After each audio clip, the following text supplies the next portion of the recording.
Hi ಎಲ್ಲರಿಗೂ ನಮಸ್ಕಾರ. Welcome to Kumuda's kitchen and vlogs. ನಾನಿವತ್ತು ಕ್ರಿಸ್ಪಿ ಕಾರ್ನ್ ರೆಸಿಪಿ ಮಾಡಿ ತೋರಿಸ್ತಾ ಇದ್ದೀನಿ. ಇದು ನಮಗೆ ರೆಸ್ಟೋರೆಂಟ್ಸಲ್ಲಿ ಸ್ಟಾರ್ಟರ್ ಆಗಿ ಸರ್ವ್ ಮಾಡ್ತಾರೆ. ನಾರ್ಮಲಿ ಕೆಫೆಗಳಲ್ಲೆಲ್ಲ ಜಾಸ್ತಿ ಸಿಗುತ್ತೆ. ಇದು ತುಂಬಾ ಚೆನ್ನಾಗಿರುತ್ತೆ. ಬನ್ನಿ ಹಾಗಾದರೆ ನಾವು ಇದನ್ನು ಮನೆಯಲ್ಲಿ ಈಸಿಯಾಗಿ ಹೇಗೆ ಮಾಡ್ಕೊಳ್ಳೋದಂತ ತೋರಿಸ್ತಾ ಇದ್ದೀನಿ. ಫಸ್ಟು ನಾನಿಲ್ಲಿ ಒಂದು 3 ಕಪ್ಪಷ್ಟು ನೀರನ್ನ ಬಿಸಿ ಮಾಡೋಕ್ಕೆ ಇಟ್ಕೊಂಡಿದ್ದೀನಿ. ಇದಕ್ಕೇ ನಾನು 1 ಟೀ ಸ್ಪೂನಷ್ಟು ಉಪ್ಪು ಹಾಕೋತಾ ಇದ್ದೀನಿ. ನೀರು ಚೆನ್ನಾಗಿ ಕುದಿಯೋಕ್ಕೆ ಸ್ಟಾರ್ಟ್ ಆದಮೇಲೆ 1 ಕಪ್ಪಷ್ಟು ಸ್ವೀಟ್ ಕಾರ್ನ್ನ ಹಾಕೋತಾ ಇದ್ದೀನಿ. ಇವಾಗ ಇದನ್ನೊಂದು 2 ನಿಮಿಷ ಅಷ್ಟೇ ಬೇಯಿಸಬೇಕು. ಆಗಲೇ ನೀರು ಕುದೀತಾ ಇದ್ದಿದ್ದರಿಂದ ಜಾಸ್ತಿ ಏನು ಬೇಯಿಸೋದು ಅವಶ್ಯಕತೆ ಇಲ್ಲ. 2 ನಿಮಿಷ ಆದಮೇಲೆ ನೀರೆಲ್ಲ ಸೋರಿಸ್ಬಿಟ್ಟು ಬರೀ ಸ್ವೀಟ್ ಕಾರ್ನ್ನ ಮಾತ್ರ ಒಂದು ಬೌಲ್ಗೆ ಹಾಕೋತಾ ಇದ್ದೀನಿ. ಇದಕ್ಕೆ ನಾನು 1 ಟೇಬಲ್ ಸ್ಪೂನಷ್ಟು ಅಕ್ಕಿ ಹಿಟ್ಟು, 1 ಟೇಬಲ್ ಸ್ಪೂನಷ್ಟು ಕಾರ್ನ್ಫ್ಲೋರ್ ಹಾಗೂ 1 ಟೇಬಲ್ ಸ್ಪೂನಷ್ಟು ಮೈದಾ ಹಾಕೋತಾ ಇದ್ದೀನಿ. ನೋಡಿ, ನಾವು ಇದನ್ನೆಲ್ಲ ಮಿಕ್ಸ್ ಮಾಡಿಬಿಟ್ಟು ಡೀಪ್ ಫ್ರೈ ಮಾಡಬೇಕು.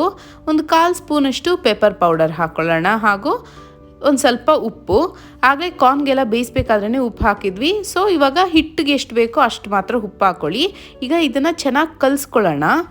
ಕಾರ್ನಲ್ಲಿರೋ ಒಳಗಡೆ ಇರೋವಂಥ ನೀರೆಲ್ಲ ಏನೇ ಇದ್ರೂ ಆಚೆ ಬಂದುಬಿಡಬೇಕು. ಸೊ ಒಂಚೂರು ಪ್ರೆಷರಲ್ಲಿ ಕಲಸಿ ಈಗ ಇದನ್ನು ಡೀಪ್ ಫ್ರೈ ಮಾಡ್ಕೊಳ್ಳೋಣ. ಎಣ್ಣೆ ಇಟ್ಕೊಂಡಿದ್ದೆ, ಎಣ್ಣೆ ಚೆನ್ನಾಗಿ ಕಾಯ್ದ ಮೇಲೆ ಹಾಕಿಬಿಟ್ಟು ಡೀಪ್ ಫ್ರೈ ಮಾಡಿ. ನೋಡಿ, ನೀವೇನಾದ್ರೂ ಇದನ್ನು ಕಲಿಸ್ಬೇಕಾದ್ರೆ ಚೆನ್ನಾಗಿ ಕಲಸಿಲ್ಲ ಅಂದರೆ ಕಾರ್ನ್ಗಳು ಸಿಡಿಯೋ ಚಾನ್ಸಸ್ ಇರುತ್ತೆ. ಸೊ ಕಲಿಸ್ಬೇಕಾದ್ರೇ ನೀರೆಲ್ಲ ಒಂಚೂರು ಆಚೆ ಬರೋ ಥರ ಪ್ರೆಷರ್ ಕೊಟ್ಟು ಕಲಸಿ.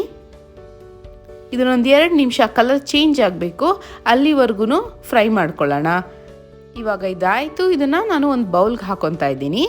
ಇದಕ್ಕೆ ಒಂದು ಸ್ವಲ್ಪ ಉಪ್ಪು ಹಾಕೋತಾ ಇದ್ದೀನಿ ಹಾಗೂ 1/4 ಟೀ ಸ್ಪೂನಷ್ಟು ಅಚ್ಚ ಖಾರದ ಪುಡಿ ಹಾಗೂ 1/4 ಟೀ ಸ್ಪೂನಷ್ಟು ಪೆಪ್ಪರ್ ಪೌಡರ್, ಅರ್ಧ ಟೀ ಸ್ಪೂನಷ್ಟು ಚಾಟ್ ಮಸಾಲ ಹಾಗೂ 1 ಹೋಳು ನಿಂಬೆಹಣ್ಣಲ್ಲಿ ಅರ್ಧದಷ್ಟು ರಸನ ಹಿಂಡ್ಕೊತಾ ಇದ್ದೀನಿ. ಅಷ್ಟೇ, ಇದನ್ನು ಮಿಕ್ಸ್ ಮಾಡಿದ್ರೆ ನಮ್ಮ ಕ್ರಿಸ್ಪಿ ಕಾರ್ನ್ ರೆಡಿ ಆಯಿತು. ನೋಡಿದ್ರಲ್ಲ ಎಷ್ಟು ಈಸಿಯಾಗಿದೆ. ಜಸ್ಟ್ ಒಂದು 10 ರಿಂದ 15 ನಿಮಿಷದಲ್ಲೆಲ್ಲ ರೆಡಿ ಆಗಿಬಿಡುತ್ತೆ. ಫೈನಲ್ ಆಗಿ ಒಂದು ಸ್ವಲ್ಪ ಕೊತ್ತಂಬರಿ ಸೊಪ್ಪನ್ನ ಗಾರ್ನಿಷ್ ಮಾಡಿದ್ರೆ ನಮ್ಮ crispy corn ready to serve. ನೀವು ನಿಮ್ಮ ಮನೇಲಿ ಟ್ರೈ ಮಾಡಿ, ನೀವು ಖಂಡಿತ ಇಷ್ಟಪಡ್ತೀರಾ. ನನ್ನ ವಿಡಿಯೋ ನಿಮ್ಗೆ ಇಷ್ಟ ಆಗಿದರೆ ಲೈಕ್ ಮಾಡಿ, ಶೇರ್ ಮಾಡಿ, ಕಮೆಂಟ್ ಮಾಡಿ ಹಾಗೂ ನನ್ನ ಚಾನಲ್ಗೆ ಸಬ್ಸ್ಕ್ರೈಬ್ ಮಾಡಿ. Thank you.